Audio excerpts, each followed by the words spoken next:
the track in MotoGP has the same variety of slow and fast corners combined with two very fast straights. Nor does any other track give the riders the same kind of workout because of the immense heat and humidity. Welcome to Sepang.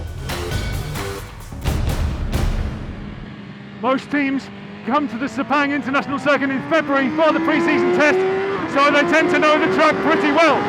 However, this year it's actually been resurfaced and we have a few different changes in camber. So all the reference points they had from that year aren't really going to count when they head out on track, and the riders are having to relearn what is essentially almost a brand new circuit. So let's have a look around, talk about some of the differences and of course what's happened here in the past.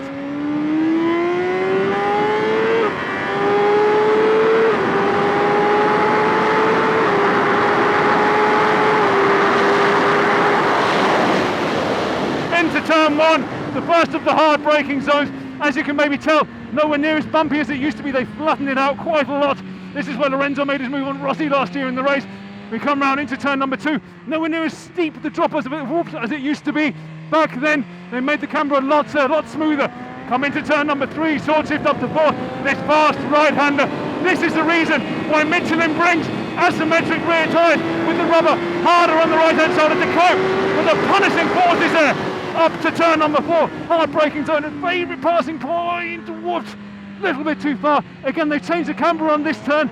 You might remember it. This is where Lorenzo got past Marquez in the race last year. Into turn number five, this sweeping left-hander. This also has some more positive camber, so the bikes can actually take a wider line. But you've got this bump and this change of direction here for turn number six. That could be a little bit trickier for the setup. Dobby unfortunately crashed out of this turn. Let's hope he doesn't do so this year. Come up to turn number seven. This is where Rossi passed Marquez in the race last year in this fierce duel as they come out of turn number eight.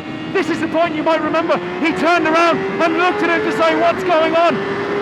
We fire it up to turn number nine. Actually one of the hardest braking points, and we're going into, oops.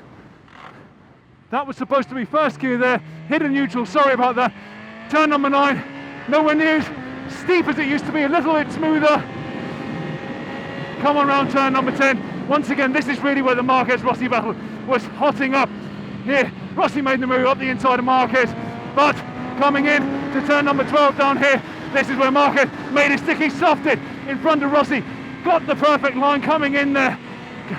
Was coming round turn number 13 first, going wide as you do, but it was Rossi started up the inside, pushed him wide, and that's where we had contact. The incident that still divides many MotoGP fans across the globe. Fortunately, both riders are coping a little bit better with their relationship these days.